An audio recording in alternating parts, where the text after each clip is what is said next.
times, really as well. I'm seeing this major shift from it's who you know to it's who knows you. And this is Mhm. why we're here, really, to talk about increasing your visibility in a way that works, firstly, and then secondly, works for you as well, right? So yeah, I'm really, really excited. Let's wait a couple of minutes before kicking off, um, and getting started.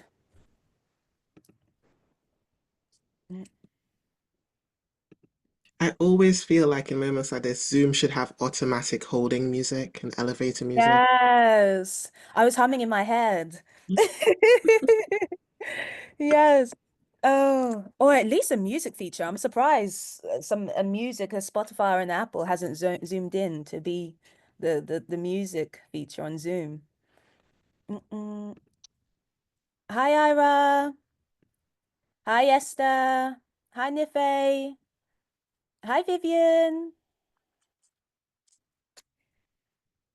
I think we are going to get started because this is going to be a great session, and I don't want to waste any time. I want this to be packed full of value for you. We've got the brilliant Joanne sharing her brain, sharing her knowledge with us. Ooh, even before, just before this call, she just said a couple of things, and I already started writing stuff down. I said, like, yes, it's going to be good.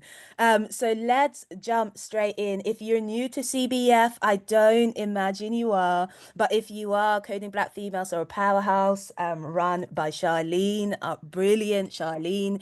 Her passion and the mission of our mission is to empower Black women, right? It's to empower you and lift you up and share your knowledge and make sure that you are exactly where you're supposed to be, taking your rightful place in tech with confidence and authority, and the right skills and community to match, right? When I first became part of CBF, I didn't quite grasp the power of its community and the reach as well. Literally, it's global now, you know? And so it's really, really exciting to be connecting with all of you on this really special Careers Week. I've loved we're only on day two, and I already don't want it to end. I've loved every moment. Yesterday's session, if you were present, you would know was incredible. Today's is going to be just as good, if not better.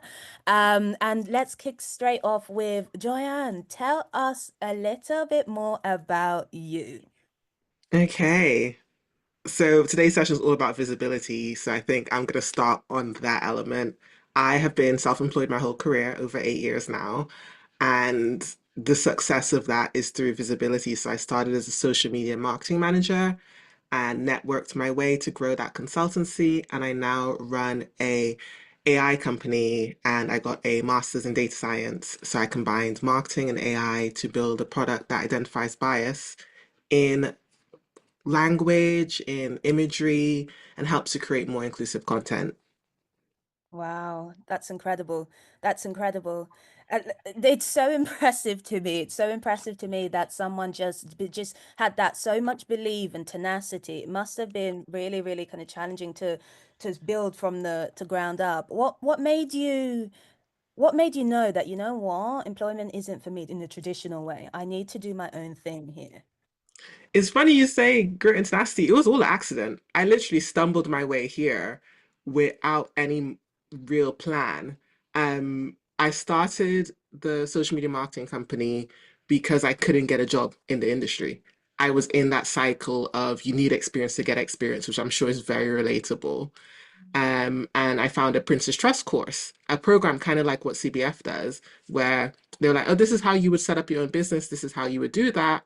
Here's what you can learn about marketing. I signed up to the course just to get a mentor, came Mhm. out of it with a registered limited company because a lawyer told me that I should have one. And I freaked and I'm like, okay, I'm going to make a limited company. And then all of a sudden I need to do corporation tax. I was like, shh, I need to sort this out. So it wasn't really a plan, but it was a belief that if I just keep going, new things will happen. I very much believe in the universe speaks to what you ask for and what you put out there, especially in your network, is what you'll get back. So the first client I ever had starting my business was a framing shop. I walked into her shop like day after registering the business and I was like, "Do you know anything about social media?" She said no. She said she would pay me £50 to teach her. And I was like, okay, cool. First customer, 50 Mm. quid. But that was like the momentum I needed because then that was something I can talk about, something I can share. But before I even started the business, I was working in recruitment for a total of 6 months. I think I mentioned this to you once, Una. Hated it, but loved LinkedIn. That was the benefit. Okay. So that was the other thing. I took that knowledge I had from the recruitment industry and applied it when I started the social media company. Yes, that's something we have in common. I loved recruitment and I stayed for almost 7 years. And I'm quite the opposite, really. I'm still quite, funnily enough, LinkedIn shy. I don't, I am active on some social media platforms, but LinkedIn, I am not as consistent as others. So key learn, practice what you preach, Un. So I'm taking that on board. But why is visibility in tech so important? On so many layers, one, if you're looking to get a job, it Mhm. is your reputation. That's what we live by now. What people can Google about you is your reputation, whether they say they're Googling yes or no, and it's whether it's legal or not. I'm not going to get into that part. But the other element of it, there's an unfortunate belief that we as Black women don't exist in the tech sector. So, in order to combat that, in order to even get the momentum for people to be hiring these roles, they need to know that we're there. So, that's why visibility is key. For me, LinkedIn, it's funny you mentioned, it's my favorite social platform. Like, I'm more active on LinkedIn than I am on any other ones because it's got the biggest return on investment, it's got the biggest results in my career.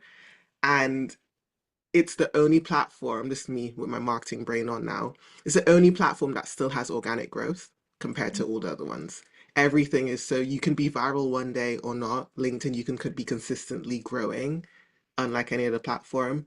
But going back to your question, I think as Black women and as Black people in general in tech, showing up in places, showing up online, breaking those stereotypes people have about us is so much better for the community, but so much better for our careers, because then that helps to break the belief of those who are in charge that we are here and we are hireable and we create things. That's really powerful. That's really powerful.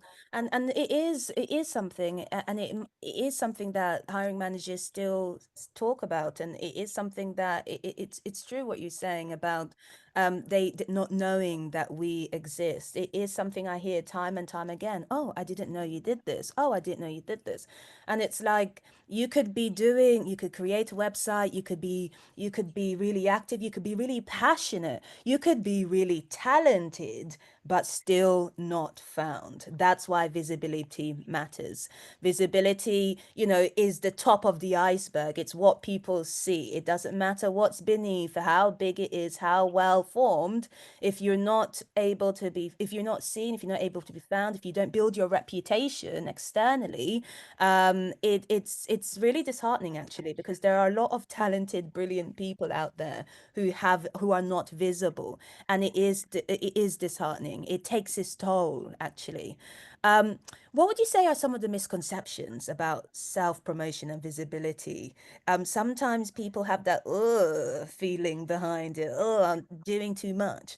But actually, is there such thing as too much when there is visibility? It depends on your goal. So anything you do online needs to come back to what your personal goal is. Like there's a question in the chat around, do you have to show your face and do you have to put yourself out there? I think it depends on your goal.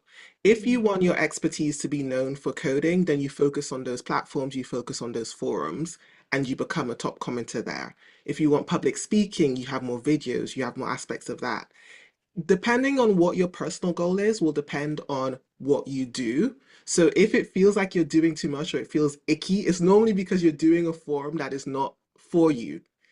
You're doing a form of visibility that doesn't fit the goals that you want to be. Because if you want to be the top code engineer or the top public speaker, whatever that goal is, the more you invest in that element of it, the more you put your creativity into it, the less it will feel icky. Like even myself, I've spent the past year developing our software and I've stepped back from socials. I'm now coming back out and I'm challenging myself to put back on to social platforms other than LinkedIn, to do more public speaking. There was a time where I was literally speaking at a conference or a podcast 2 to 3 times a month, and now Wow. it's like once a quarter. So you get comfortable when it fits with what you're doing, because every time I did something, even though if I felt nauseous, like even now I hate recording videos and I feel nauseous creating them because I'm just like, what does that sound?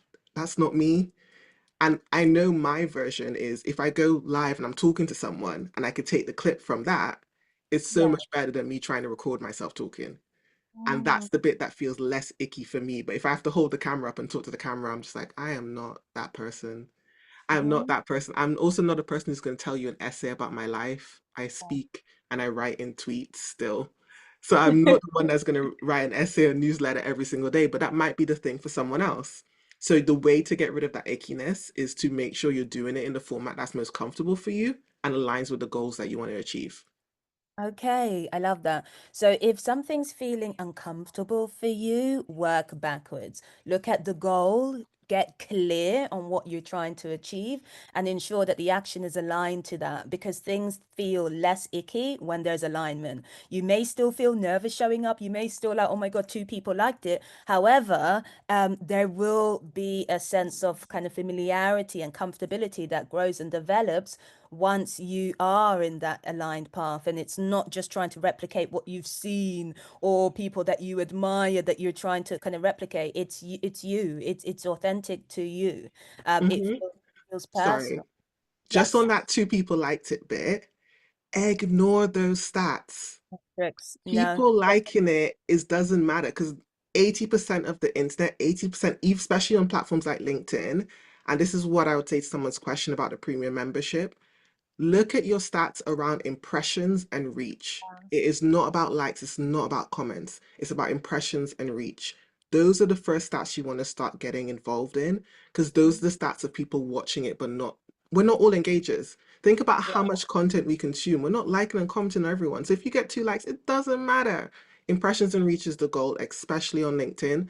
I wouldn't pay for premium until you have gotten to the point where if you're reaching out to people and you've hit your limit, then you would pay for it. But first, get familiar with your impressions and reach on all your platforms, and then think about things like comments or reshares. I don't track likes. Likes are trivial. They're like leaves falling from a tree. It doesn't really impact much, but your impressions, reach, and then your comments and reshares, those are the sets that you need to focus on. I love that. I love that. I love that. What kind of practical steps can someone take to build their personal brand in tech? If you had to start from scratch, knowing what you know, having Mhm. started literally from the ground up, before people were talking about brand, before it was sexy and shiny, what practical steps would you share? All right, so it depends on the career, but my number one goal for every single person, especially when they join our company, get your first 500 connections on LinkedIn. And this is how I always say to split it. This doesn't add up to 500. I know the math doesn't go, but 200 are people in the career or in the position you want to be. Mhm. So I want to be a public speaker. So I connected with 200 public speakers that speak on topics like that. 200 people in the similar track. So this is where you're networking across. So I'm connecting to other people who are founders in AI, founders of companies, people, and if you're coding, so you're other junior developers, junior coders. So you're going across. So first up, then across. And then you want to connect with 200 people that could introduce you to people. Because that's the thing. I know that adds up to 600, but if you aim for 600, you'll get 500. And then the reason I say 500 is because LinkedIn works on that. Once you're connected with someone, you see a wider network, your content reaches wider people. Um, in terms of GitHub, I would say find 2 or 3 open source projects that you can contribute to that relate to the job or the area you want to work in and start getting that on your repo. polish up your GitHub repo. I have seen some amazing GitHub repos that look like CVs and people aren't investing their time into it. Do not look at mine. Mine is shit. I am a I am a little bit of a dabbler. What is the latest time? I'm a vibe coder. Don't look at my repo. And then also Google yourself. Google yourself and Google your full name. See what's out there when it's linked to you. If there's something from your teenage years, you might want to start producing some content. You might not be able to get rid of it, but you might be able to push it down in the Google algorithm. If you are linked to a famous person, find a way to differentiate your name to that famous person. So we have Michael B. Jordan. He put the B in there because of Michael Jordan. Find a way to differentiate your name if your name is similar to a famous person, but Google yourself. Someone's just posted their LinkedIn in the chat as well. You can change your LinkedIn URL to get rid of the numbers on the end. So that makes your name rank, your LinkedIn URL rank higher on Google as well. So 500 connections and make sure it's strategic, who you want to be, who's similar to you, who could introduce you. Google yourself. Polish up your repo if you're in a tech job. If you're not in a tech job, find where they're going to find you. Final tip I would say, if you don't want to be public facing, find a way to contribute in a written format that just has your photo. Maybe there's an industry blog. A lot of people now, we're in the age of AI, so it's subjective, but they used to really want content from people who were more technical, who knew the industry or who'd write about their experience. So you can reach out. A lot of the people that you see writing for Forbes, they just kind of pitch to Forbes and they get the Forbes feature. But once you get it once, that's all you need. I worked Wow. with Coca-Cola in 2019. It's still on everything. So Wow. once you get it once, that's all you need, and you just keep growing from there. I love that. I love that. And that's very practical. Literally, I want people to be using this as soon as you get off this session.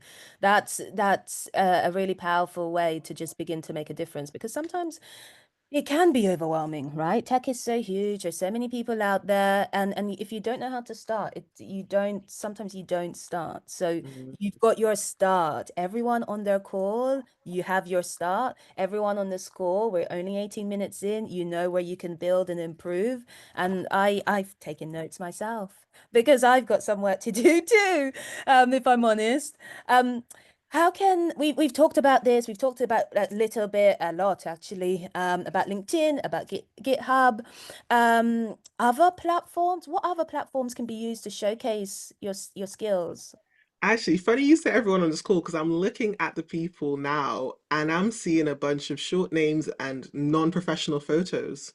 So updating your LinkedIn, not your LinkedIn, your Zoom profile, especially if you're joining a lot of Zoom and online conferences or online things, they're seeing the same things I'm seeing. And right now I'm seeing some short names. I'm seeing a Paula, I'm seeing a B Brown.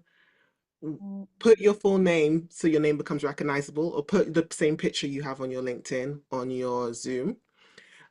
Someone commented about the dev communities. I think where whatever communities online that you can go in and be helpful and show that you are knowledgeable is great. One of the things that I think is happening a lot now is if you're looking to get into industries that are being shaped by the AI space, you want to go into the communities where people are talking about that. So feel free to drop in the chat what areas you're looking to get involved in, and I can make it a little bit more specific. But if you're looking to get involved in public speaking, then you're looking to do more video on TikTok and Instagram.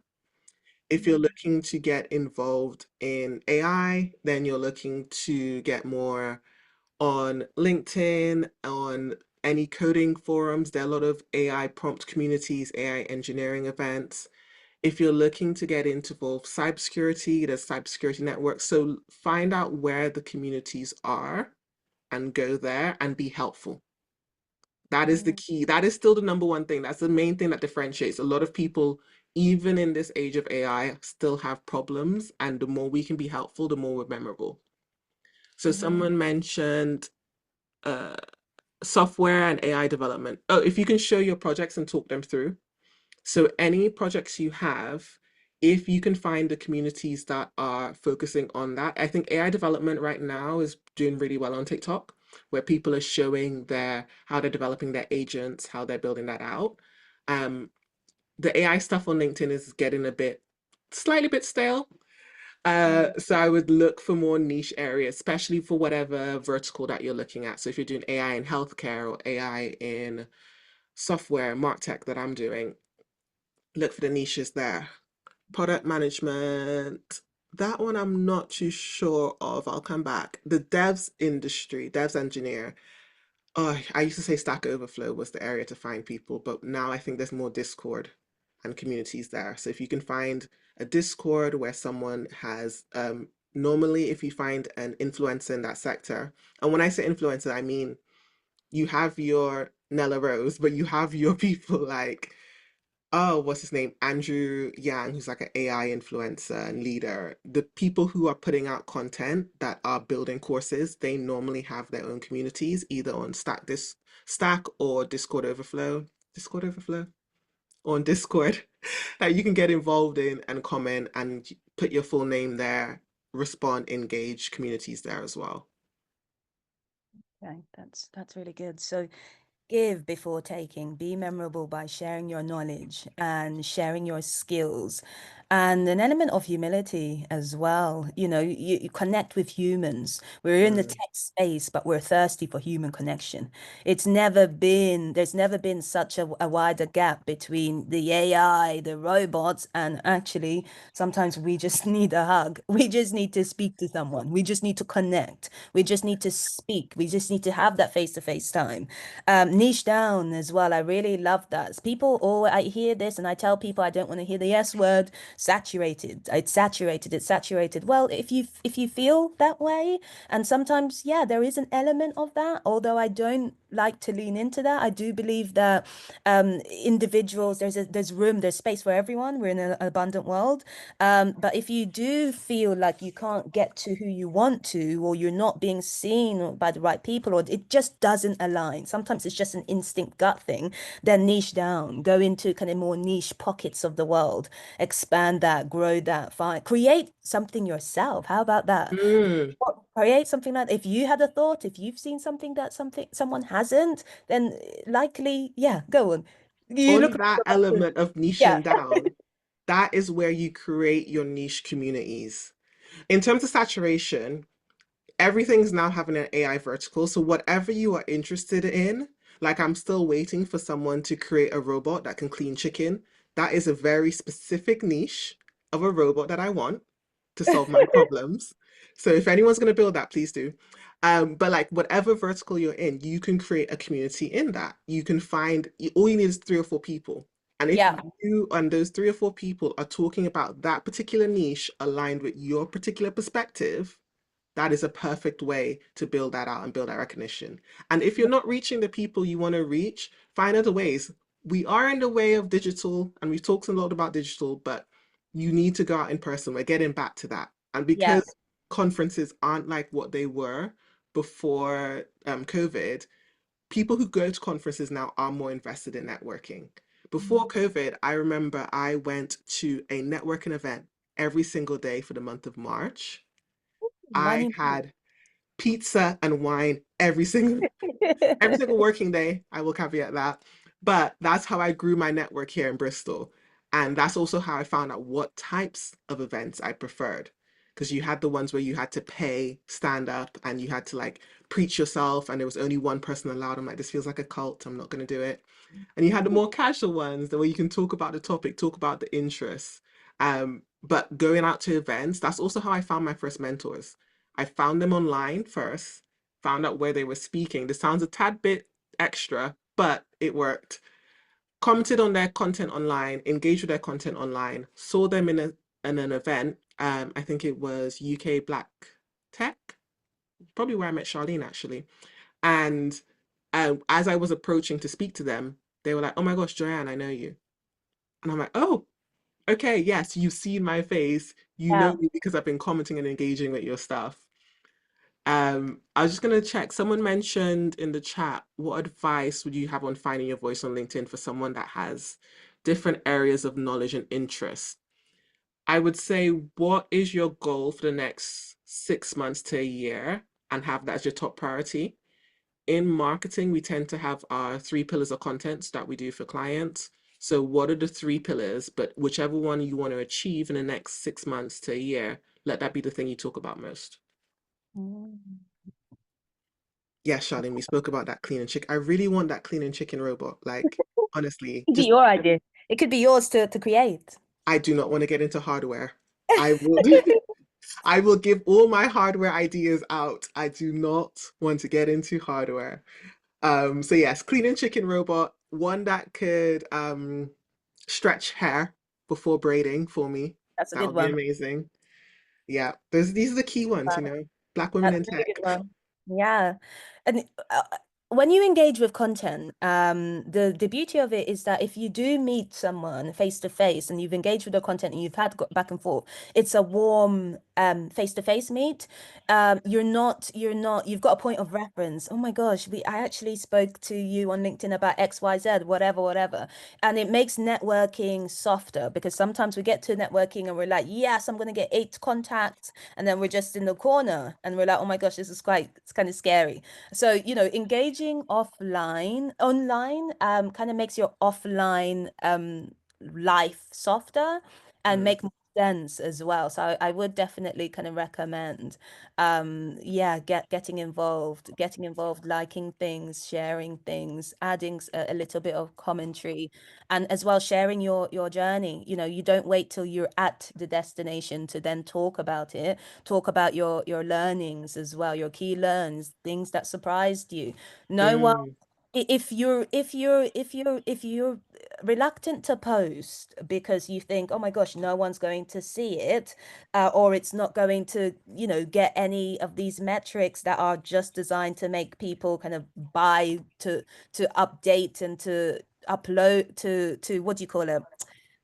Metrics that are designed to make people believe that they need to pay to get their work spread shared more, like on Instagram where you can pay for ads and so on. don't do that.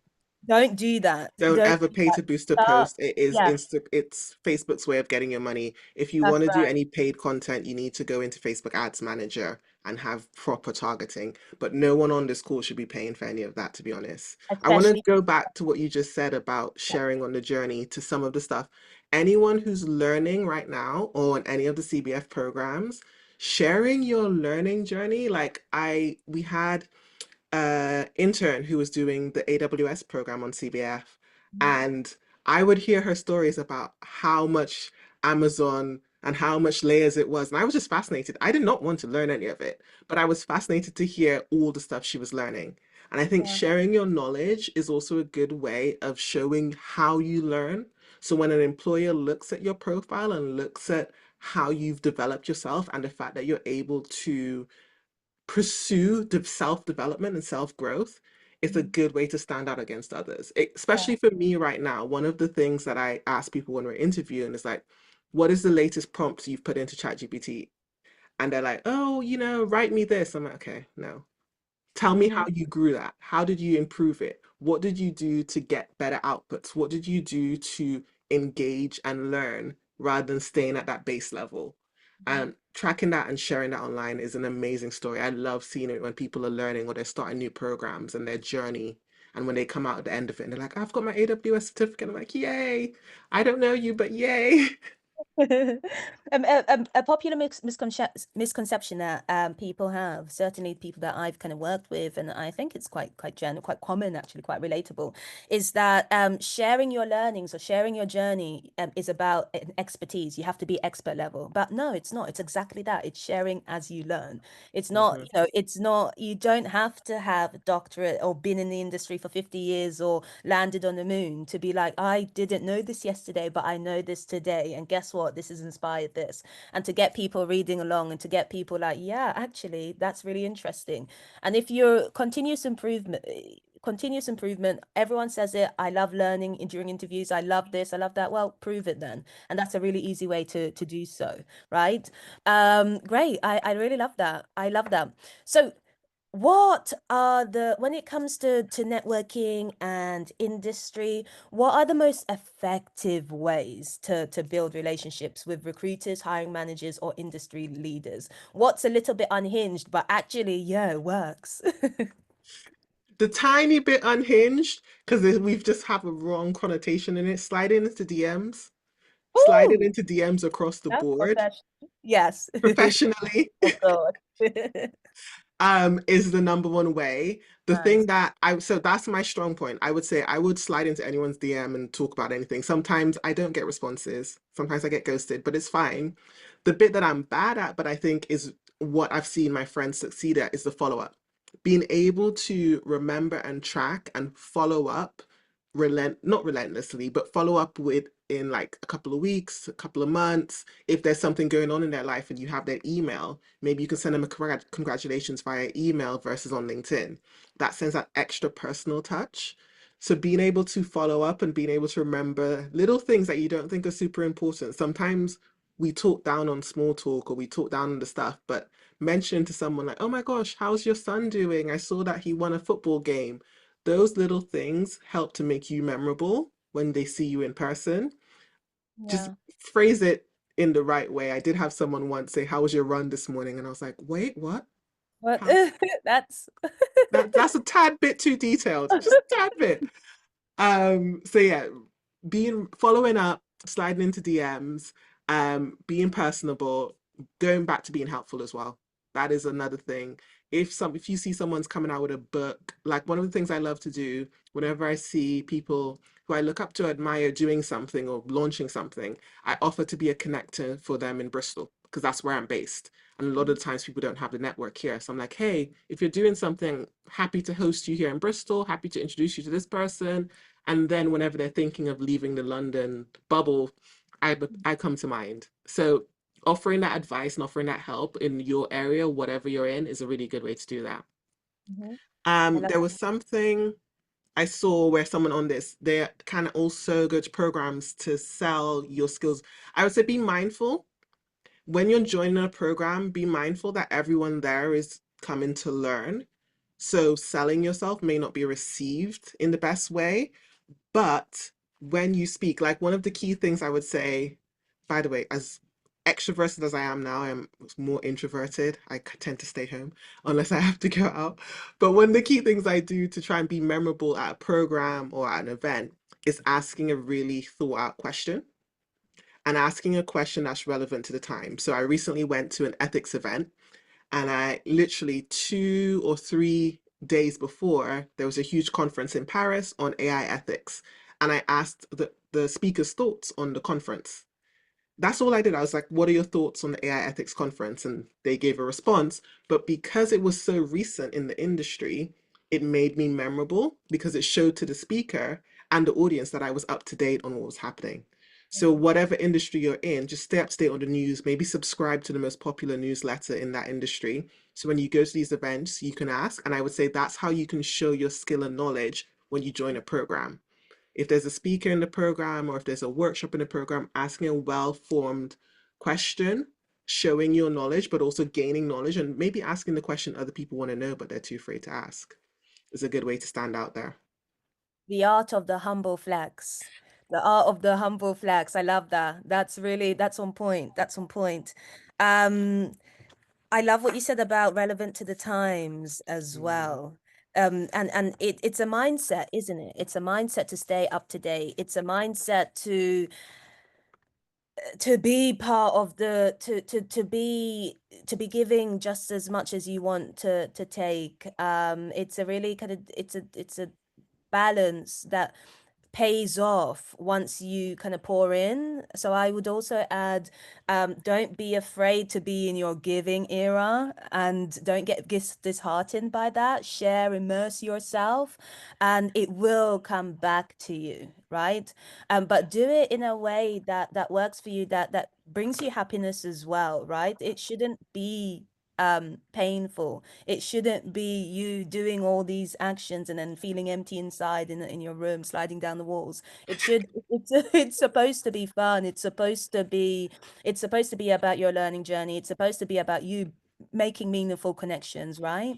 And having a extraordinary and positive experience when immersed in where you want to be. Um, Hmm. keep checking in with self as well. Hey, does this feel right? How was that? Not in a way that you're overthinking it, but in a way that you're still connected to you. Hmm. Right? Don't lose yourself in all the noise. Don't lose yourself in the excitement. Stay true to yourself and your goals as well and your vision. Um, I how can think just, I was going to say, sorry, that also links to someone's question about how often to post. And personally, coming from a marketing background, it's a question I dislike because there's no actual number. The goal is you're consistent. And if your consistency is once a month, but it's a long form article, good. If your Mhm. consistency is once a week, good. Whatever you can do consistently that is valuable, that is relevant to your goals, and is manageable, going back to everything you said about well being, doing that consistent is the key. And I find this overconsumption. You hear a lot about like Gary Vaynerchuk, where he's like post every 52 seconds. No, he has like 15,000 people working for him. Whatever you can do consistently and just challenge yourself on that level. Like, can I post consistently, especially if it's your first time? Can I post consistently once a week for a month? Cool. If you get good from that and you want to up it, do two twice a week and go from there. Don't start trying to post every single day for 1,500 times. I exaggerate these numbers, but yeah, that's how you find that balance with what you want to do, how often you want to post, and what's good for you and your well-being. Consistency is key, always. The C word, yes, consistency is always key. Um, how can someone make an impact within their community? So we've Mm. moved away from trying to kind of attract a role or attract something and actually just boost their profile where they are. So, someone mentioned that they want to get into the cyber security analyst. First of all, as a Black person, as a person of color, being in these spaces is impactful. That is your turning up in these industries. You're already doing more than the majority of, people who are just here and get it without trying. Being in these spaces is impactful. Turning up to these events is impactful. So that's why I would say if you can do that, that's step one.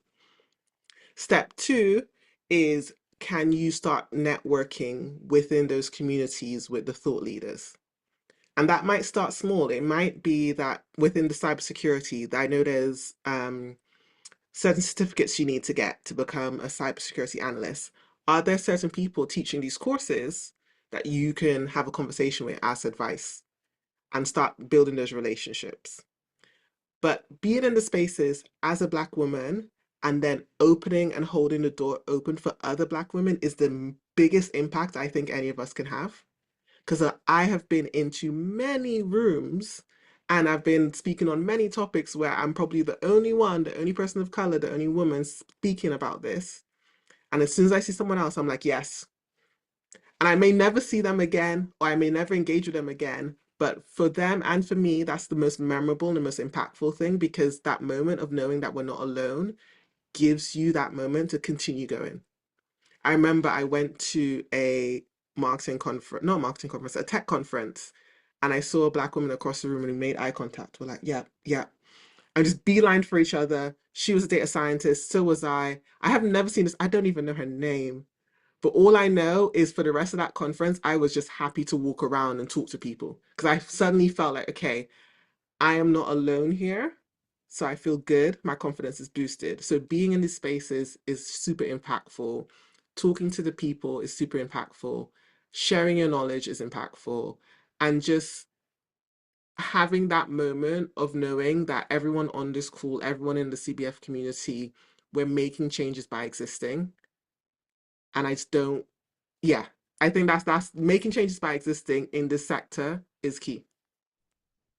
If you have been inspired by someone, you have the power to inspire someone Mm. else. And someone is waiting. If someone helped you, you have the power to help someone else. The energy that we pour into others, or the energy that was poured into us, we can in turn pour that into others. That's how we shine a light. That's the real DNA of community. That's what it's supposed to do. That's what we mean when we say, holding space and uplifting others as well. Keep that going. The power of a smile, the power of an introduction, the power of a I see you in a space where you may not feel as visible. We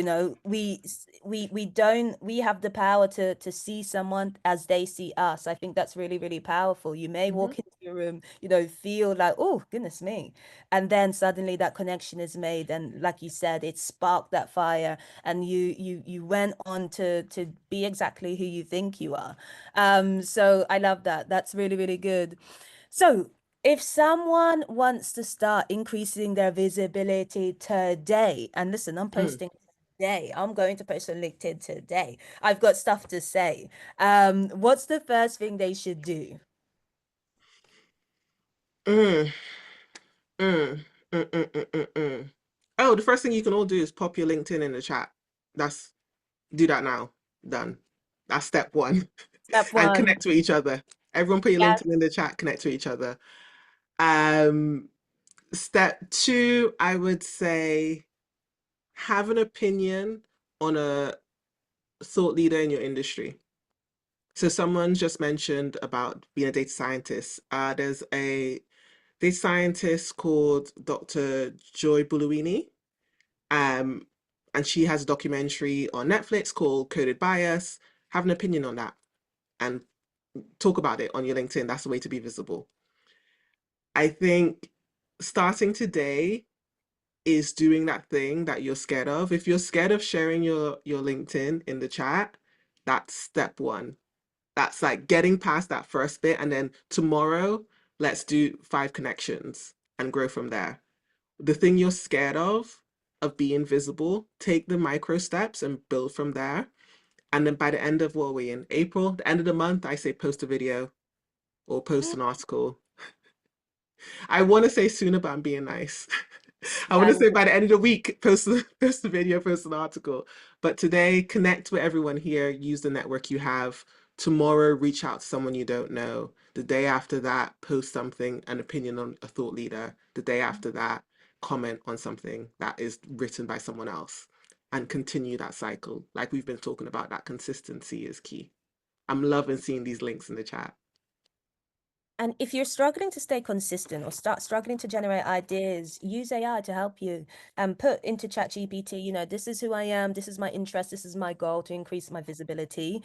This is how often I want to post. Help me build a 1 month, 6 month, 2 month plan. And ChatGPT will do that for you and help keep you honest.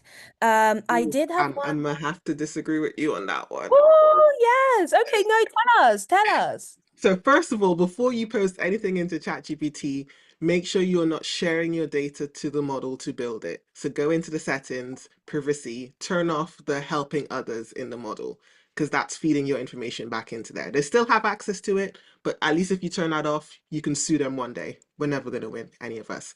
Second of all, ChatGPT and all these large language models are going to give you an American approach of marketing.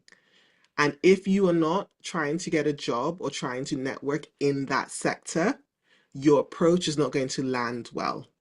So things like tons of emojis, tons of exclamation marks, all that stuff, we don't talk like that in Britain. We don't, and it feels it. So if you're using ChatGPT, first of all, you want to tell it to act as a career marketer, act as a B2B marketer, act as a something, whatever you want to be. Advise me on my profile, how can I improve it to achieve X goal? So that's your first format, and that's one chat. So you're having one chat where you're telling it to act as an advisor. In relation to having it develop content, that's a separate chat. That content specific is going to be very, very generic and is going to be content that's majorly worked well for white men because AI is trained on historical past.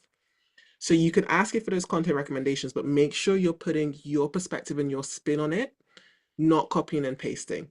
Any kind of Yeah. things you pull out of there, especially now that everyone's analyzing everybody's content because they feel everything's AI generated, you need to make sure you put your spin on it. If you're having it create content for you, you can say act as a copywriter with say 10 to 20 years experience in technical writing in this industry. The number one things people are doing with their prompts right now, they're making them way too short. Your prompt needs to be like my favorite thing. You're talking to a puppy. You know, if you tell a puppy, go fetch a stick, it can bring you back a tree branch.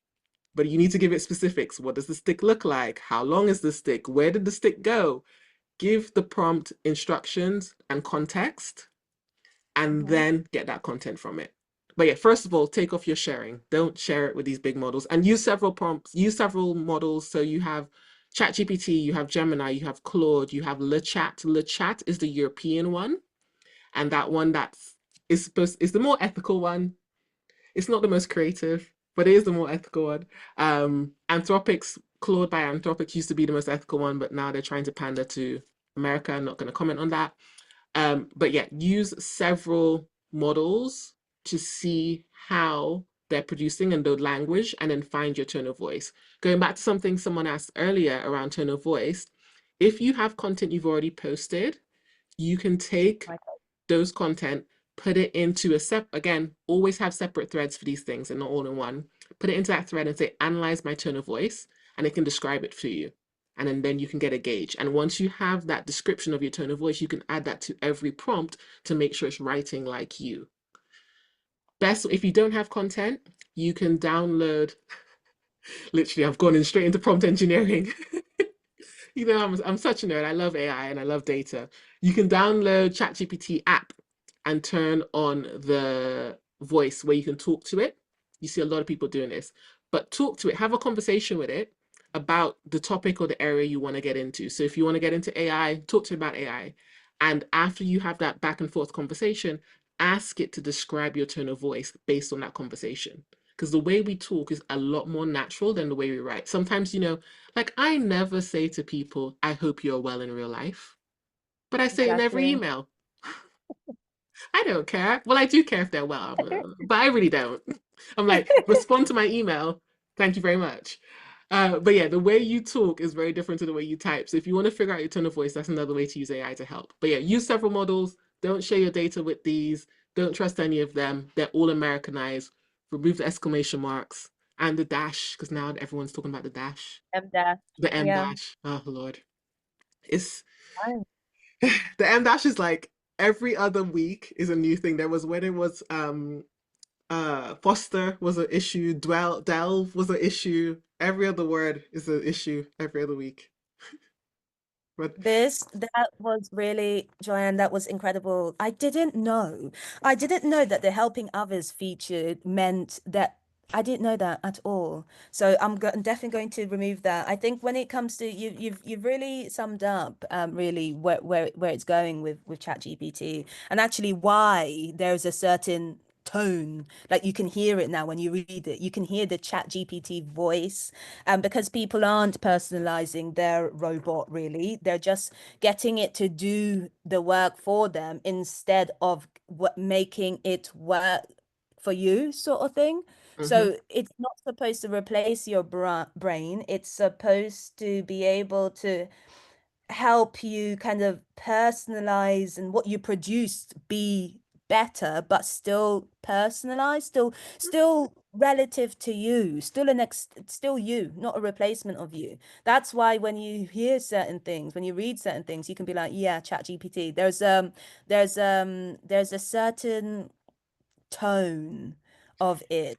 So this is the thing though, right? We think we can check ChatGPT, but we're all becoming biased to English as a second language, because the No. tone that we think we're detecting is actually how people who've learned English as a second language write. So we're all just discriminating against people more now because we think we can Wow. detect AI, but we can't. And AI can't detect AI. So unless it's a put a stamp on it or it's an image, AI can't detect AI. That's why a lot of the um universities are having issues detecting essays and stuff like that. We're not there yet. We're getting there, but we're not there yet. The thing that we are realizing is that we're starting to notice this person is not speaking relevant to their culture and industry. And that's the bit. We're feeling the Americanization of things. We're feeling the shouting element of it. Okay, okay, okay, that's true. Because sometimes when I read CVs, I'm like, yeah, it's giving processed and churned as opposed to yeah. So that's it now. It's kind of clicked for me. Oh, cool, cool, cool, cool, cool, cool, cool. So we do have 9 minutes for questions. You've been great though. You've been keeping an eye on it whilst we have been speaking, and it's been Yeah. really awesome. Let's see if there are any that we have missed. Takai says, are there any videos we can learn more about prompt engineering for our own posts? So, oof, there's a lot going on because everyone's selling AI right now. I would say the best ways to learn prompt engineering is if you take the starter of a prompt engineering course, like for developers, either by Google, Anthropic. OpenAI is coming out with their own stuff soon, um, but the instruction manuals of how they prompt in terms of the APIs, that is the more detailed one because you have your one shot, your many shot, and so forth. That's getting into technical bits. The best way I think to learn prompt engineering is to chat with the model that you're using. So, say you have a goal. I want to write posts for LinkedIn. Write me a prompt to make my post for LinkedIn achievable, and it will produce a prompt. Use that prompt that it produces, is going to give you a template, and then test it again and build and keep a dictionary of all the prompts you've used. And then you start to see what is working well for you. Because what you need to know with the prompts is it's not necessarily structure it this way or structure it that way, but it's more so what you're putting in there to make sure it's customized for you. And those are the things you need to save. The thing that I think a lot of people aren't doing these days is that they're chucking prompts in there, getting their results and leaving. Once you've gone through back and forth with a chat, ask it to craft a prompt to recreate this result and save it. My platform of choice is Notion. I am addicted to Notion. Charlene knows this. But yeah, I have a database in Notion of all the prompts that I've used. If I see a prompt someone's published online and I'm like, oh, let me try that, save it. So if you want to learn it, go do a course. Andrew something and Google, they have good courses. I can't remember Andrew's last name, but he has a really, really good one. But that goes into the real detail of like prompting in terms of API models. But in general, save your prompts, get used to go into your prompt and improving it. Ask the model how to write a prompt and it will produce one for you. Ask different models as well. Wow, I love that. I s- writing furiously. M Blade says, I've had people say to me that you can't call yourself a data scientist without a PhD in the industry. So I love seeing that you are using that title without a PhD. What's your take on the viewpoint, please? Oh, it's bullshit. Data scientist is kind of like you do experiments with data. Medical scientists, you do experiments in medical. The Hmm. reason that if people are saying that in terms of the PhD element, it doesn't make sense. If you practice the thing, you are it. If you go out and speak, if I go out on the street and I start shouting at people and speaking on a public speaker, cool. If you do the thing, you are it. Mm. And I think this is something that, particularly going back to Black women, we just need to get used to doing more. So now, everyone is everything, especially with access to AI. Anyone could blag anything. The differentiation is, can you take it that layer lower? We can all surface level, but if someone wants to come and talk to me about key means models and regression training, I could take it to a deeper level. But as far as the knowledge, I'm a data scientist. Cool. So are you. Cool. You do experiments with data, is Yeah, my take on it. no one can tell you who you are but yourself. Binta That was said, it. Sorry, someone just said it. AI for everyone. Charles NG. Why did I think his name was Andrew? Thank you, AI. Sade. Yeah. Yep, yep, yep, yep, yep. Binta has a really good question. What's your advice on finding your voice on LinkedIn for someone that has different areas of knowledge and interests? Focus on one only or mix the different areas of interests? Great question. I think focus on your goal. So whatever your goal is for the next 3 to 6 to 12 months, focus on that. Never have more than 3 topics. So your key 3 topics, using myself as an example, and someone else, if you have multiple topics, put them in. I can help you figure out which ones are your key three. But my key three, AI, marketing, and inclusion. And that's everything I talk about. Even when I'm talking about puppies, I think I posted about dog trainers today. It's around that element. Mhm. Focusing on those three topics makes you memorable. If you spread it too wide, people won't know what to come to you for. I had this issue as well where a lot of people knew that I did something around EDI and they're like, oh, diversity and inclusion, HR. And I'm like, no, thank you. My Mhm. advice will get your company sued. I am not the girl. I am inclusive marketing. I am inclusive AI. Those are my areas. If I spoke on anything diversity inclusion, that's a whole, that's not me. So Mhm. that's why you want a niche and you want to make sure that you're focusing on three topics because it's easier for people to remember. The rule of three is across the internet. You see it everywhere. That's why there's always three packages, three prices. Keep it to Mhm. three. Focus on those three. If there's one you want to be very well known for, go ham on that one, but no more than three. Mhm. Sade says, do you have to show your face if you decide to create a YouTube channel, or is a Medium or Substack blog enough to track your learning and career journey? I think face is better. Face, what was it say? No face, no case. I don't know why that came to mind. Whole different topic there. But showing your face makes it more connection because online we are more likely to stop scrolling for a face, a dog, or any kind of animal or a baby. Babies and animal ranks higher than adults, unfortunately. But showing your face is key. You don't have to, depending on the community you're in. Like someone mentioned the cyber community as well. That's a community that's notorious for not showing their face because they're all very aware of what you can do. Um, but if you're adding value, if you're commenting, then you can get away with not doing that. I joined a call recently where someone had an AI version of themselves, and that was a first. And I was like, oh, okay, this is where we're going. It wasn't for me, I didn't really like it. I felt disconnected. But Yeah. also having AI and animated versions of yourself has been used within the disabled community for many years. So I think we're just finding ways to be more natural. If you can still find a way to make it personable, if you're not showing your face, key. In terms of YouTube, like looking at one of the most successful YouTubers, Mr. Beast, there's a reason all his thumbnails are his face and him screaming. Yes, he's famous, but the faces attract people to click and they like the drama of seeing a face. But if you're not going to do that, I say get into the YouTube area where you unwrap things for kids. They make a killing. Or get into the area, maybe if you want to stick to going back to the hardware bit, where you're building some of that robotics and you're not showing your face, you're just showing your hands building it. So that's a good area to be in, but it helps. It helps grow. Excellent, excellent. I love that. I actually had a question and that you covered it.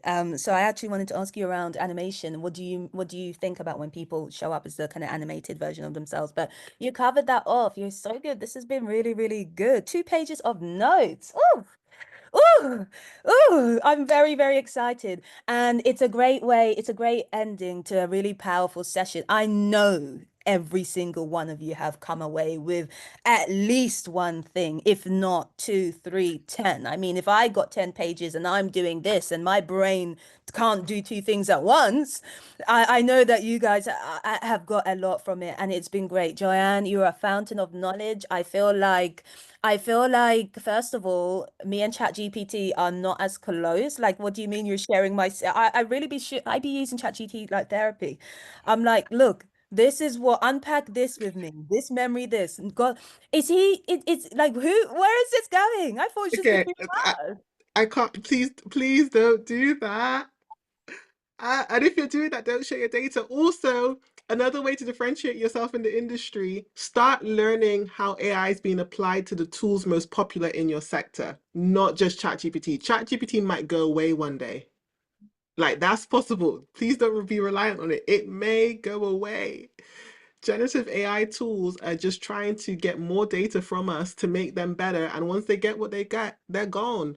But Yeah. there will be a version of them in the tools that are used in your industry. Like for a lot of creatives, AI has been added to Figma, it's been added to Adobe, it's been added to Canva. Learn how Yeah. to use it in the tool that's popular in the industry. Sorry. But yeah, please don't. It's not a therapist. I beg. No. Like, I love that. That's really yeah, yeah. It's a therapy dupe. I actually did a post about that. Maybe I should take that down. But anyway, it's been incredible, Diane. Thank you for your time. Thank you for your insights. I hope you have taken away, every single person has taken away things that they can actionably action and see results from. And sometimes the result isn't a viral post. And in fact, scrap that. The result is you showing up in your as your authentic self and sharing your journey, sharing your story, finding your voice, getting comfortable with your voice in a written form, in a spoken form, and getting out of your head as well. Because quite often we have these persistent thoughts and these persistent ideas, we don't action them, and one day we see it being applied to something, or or it just feels horrible that it just lives within us and not in the world. If you have a persistent thought, if you have a dream, if you have a vision, there it belongs externally. Let it out and find your people. Allow people to come to you. Allow yourself to connect with others as well. So thank you very, very much. I think I'm going to keep this open for another couple of minutes in case anyone wants to copy and paste some details from the chat. But otherwise, thank you all for joining. I look forward to seeing you at more sessions. It's just day two. There's Wednesday, there's Thursday, there's Friday. There's lots of sessions, lots of interesting stuff going on. I can't wait. And thanks again, Joyanne. You've been incredible, and you've actually altered my brain chemistry when it comes to kind of prompts. And also, it's a good reminder that ChatGPT is the top. Is not the pinnacle. It's not the and end all. It's more of a vehicle. It's not. So yeah, have that mindset shift and embrace AI, not just in one tool. There's a lot more to offer. The world is abundant. The Uh, world is. the world is abundant. The world is abundant. Thank you, Sade. Thank you, Binta, for being here. The sessions are recorded. Yes, you're very welcome, Lynn. Very welcome, Amanda. Thank you, Simone, for being here. Thanks, Viv. Speak soon. I also need to add a photo. You remind me, Joanne. I don't know if I have a photo on my Zoom. Listen, there needs to be some more photos on these Zoom profiles. I'm only seeing Yes. names. Yes, yes. You know what? If your camera is off, that's okay, but your face still is on. So yeah, I love that. I love that. Okay, thank you so much, Gloria. No, I'm from Trinidad. If someone said Montserrat. But yeah, anyways. Claim my island. Brilliant. This has been a really great session. Tomorrow, let me tell you what's up, what's going on to tomorrow. We've got two sessions. Tomorrow we've got actually tomorrow we've got the knowing your employee rights, which is really, really important. Which is really, really important, especially with the changing times. On Thursday, we've got getting your first technical role. Ooh, ooh. And then in the evening, we've got spotlight on roles in tech. Really, really great if you're thinking about where you want to be, or maybe considering a pivot and how you can move from one spot to the next. Friday, we've got navigating tech careers, and we're ending it with getting the job, CV uplift, LinkedIn optimization, and next steps, life after whatever you've done, whether you've completed a boot camp, whether you've just got this qualification, whatever, wherever you are, starting from there. And so yeah, I look forward to seeing you soon. Thank you guys. Speak soon. Happy Tuesday. Bye. Thank you, Joanne.